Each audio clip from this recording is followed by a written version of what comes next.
की जय हो। बोलो अंत भगवान की जय हो।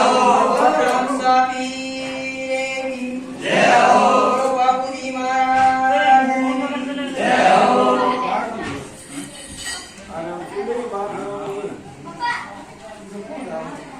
देवो ईश्वर को सबसे बड़ा तत्व श्री गुरुवाय नमः स्वाहा। ओम लोकपुरुष योगिला के जमाने योगी अभिलाष ज्ञान को स्वाद मनाने के लोग करवा कराने के गुरुवार सत्य वाला है करके से बात इस तरह की पूरी तरह के अति होता कारण में बहुत पूरी अपना चलता सब ओम स्वाहा। आशा मुंडो ध्यान लगा भादु मास में शुक्र पक्ष की 24 को यह अनंत व्रत किया जाता है। इस अति पुण्य व्रत कथा के अनुष्ठान से समस्त पापों का विनाश होता है और मनुष्य सुख और स्थिति को प्राप्त होता है। इस परम पुण्य व्रत को स्त्री और पुरुष समान रूप से करते हैं। बड़े व्रत के दिन प्राणी को चाहिए कि ब्रह्म मुहूर्त में निद्रा को त्याग दें और अपने मित्र से उठकर पहले नित्य कर्मों से निवृत्त हो नदी सरोवर तालाब अर्थात कुएं के जल से स्नान करें और रेशमी वस्त्र धारण करें। यदि समीप में गंगा नदी हो तो गंगा जल से स्नान करें। शुद्ध होकर अपने मन को अनंत भगवान के चरण कमलों में लगाएं और एकाग्र मन को व्रत में निश्चित करें। मन में निश्चित करके सर्व शांति को लेकर जल में गिराने जाएं। वहां जाकर स्थान को दीप का स्वच्छ बनाएं और वहां प्रकृति के कम स्तर में और कुशा को लेकर उसकी शेष नाग की प्रतिमा बनाए रखें और उसको उस गोभी में स्थापित करें और पंचमृत से शेष नाग को स्नान करवाएं। फिर स्वस्थ जल में स्नान कराकर उसके शरीर को अच्छी तरह से सुखा लें और कलश के समीप दीपक जलाकर रखें। चंदन अगर धूप आदि की गंध है और वली औरताओं से पूजन करें और उसको पुष्प माला धारण करवाएं और विभिन्न नामों से भगवान शेष का आह्वान करें और अन्य भगवान को इस समस्त विश्व का उत्पत्ति पालन एवं संसार करता माने। भगवान का ध्यान करें और एकाग्र चिंतन करें और 108 नामों से उसका समर्पण करें और तत्पश्चात उसको निवेद अर्पण करें। एक से पूछा एक ही मालपुआ बनवाएं और उसी मालपुआ को भगवान के सम्मुख रखें और उसके बाद उसमें आधा पुआ काटकर ब्राह्मण को जिमावे और शेष मालपुआ अपने लिए रखें और उसको गले में रंगकर खुशी में 24 गांठ लगाएं और उसी डेरे को पुरुष अपनी दाहिनी भुजा और स्त्री बाएं भुजा धारण करें और भुजा पर धारण करते समय मन ही मन अंत भगवान का ध्यान करके प्रार्थना करें और वासुदेव अनंतदेव इस संसार के रूपी सागर से आप श्री तारों इस प्रकार अनंत भगवान को पुत्र को मानकर भगवान को हृदय में धारण करें। दया का व्यवहार करें और कर्म पता को त्याग कर नाम दें।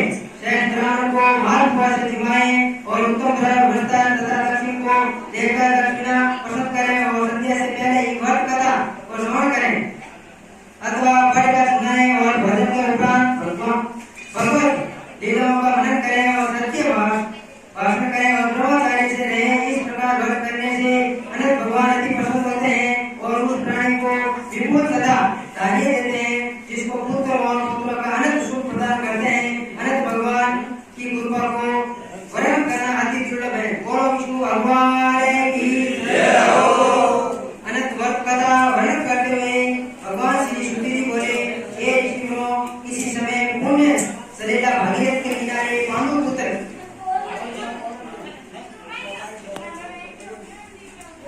युधिष्ठिर और जरासंध को मारने के लिए राजसूय यज्ञ प्रारंभ किया और भीमसेन और अर्जुन सहित श्री कृष्ण भगवान ने स्वागत पूर्व अतिथि राजाओं को रतन रचित यज्ञशाला में ठहराया और भोजों की चारों में वेशशाला इंद्र भवन के समान सुशोभित हो रही थी और उसी समय वहाँ कुरुनंदन दुर्योधन ने पदार्पण किया और उसके स्तर को जल युक्त जान दुर्योधन वहाँ पर अपने वस्त्रों को उठाकर सने सने चलने लगा। ये देखकर द्रौपदी आदि रानियां हंसने लगी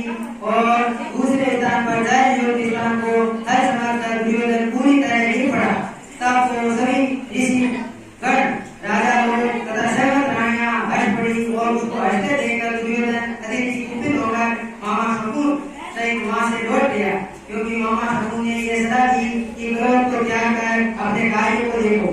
यहाँ से सिंगरी घर चलो, अजय मामा की सलाह मान सिंगरी दुर्योधन हस्तिनापुर चला गया। यज्ञ समाप्त होने पर सभी अतिथि राजा अपने अपने घर चले गए और घर पहुंचकर दुर्योधन ने युधिष्ठिर आदि पांचों पांडवों को जुए के लिए आमंत्रित किया और जुए में उसने उसका राज्य, धन, गृह और प्रसादी सब जीत लिए। पांडवों का सब कुछ जीतकर उन्हें वनवास दे दिया और वे द्रौपदी से वनवास वन को निवास करने लगे और पांडवों को वनवास सुनकर कृष्ण भगवान अतिथि दुखित हुए और भाइयों को देखने के लिए मूर्ति जिसे वन में वे निवास करते थे वहाँ पहुंचे। श्री सुखदेव जी कहते हैं कि हे ऋषियों, वनवास से दुखी पांडवों ने जब अपने भ्राता श्री कृष्ण को आते देखा तो हर्षने गदगद और सब प्राण कर परम मिलने लगा और युधिष्ठिर बोले, हे केशव, जनार्दन में भाइयों में द्रौपदी से इस वन में बहुत दुख प्राप्त हुआ और क्या एक दो संसार में छुटकारा पा सकता हूँ? कोई ऐसी युक्ति है जिससे मैं अपना राज्य फिर प्राप्त कर सकूं? कोई ऐसे देव का रंगा पूजन और उदासी मुझे बताओ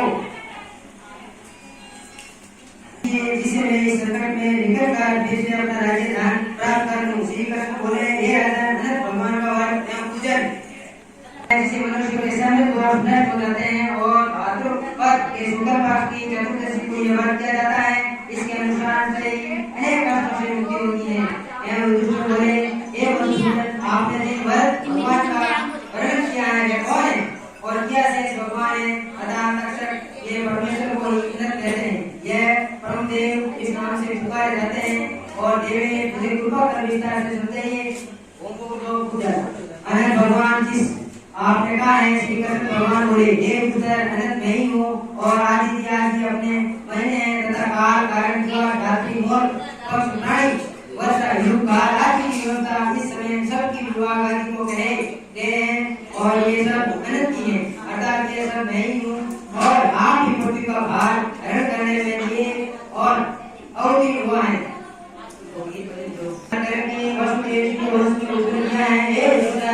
साधु लोगों की रक्षा और दुखों का नाश करने के लिए मैं ही अवतार लेता हूँ। अनादि मध्य निदान अंत कारण और विष्णु ब्रह्मा विष्णु यमो सूर्य चंद्रमा ईश्वर विश्व रूपमान वायु योगी सर्वरूप अनंत स्वाय इंद्र वसु पाव सूर्य ये रुद्र चतुर्विष्णु पुत्र पर्वत नदी नक्षत्र दिशा पृथ्वी पाताल तथा भूर्वादि लोग ये सब उसमें ही है। मैं इसका निमित्त कारण हूँ। ये निसंदेह सत्य है। युधिष्ठिर बोले, हे जनार्दन, आप कृपा कर मुझसे इस व्रत की विधि वर्णन कीजिए और ये व्रत कहिए इसका क्या फल होता है? ये किस देवता का पुत्र है? इससे पहले ये व्रत किसने किया है और फिर किस प्रकार इसका विस्तार हुआ है?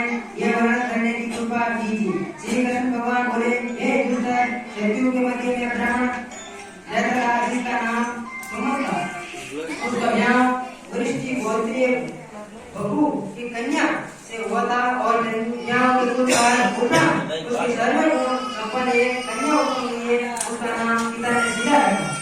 वह धीरे धीरे बड़ी होने लगी और उसमें की माता दर्द होगी और काल के वंशी को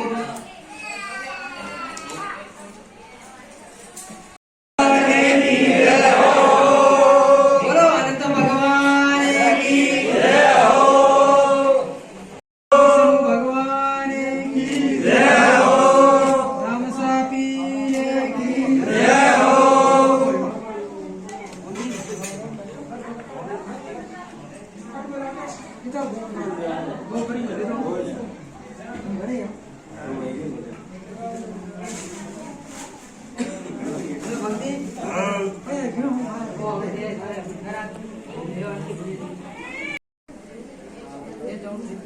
बोल दो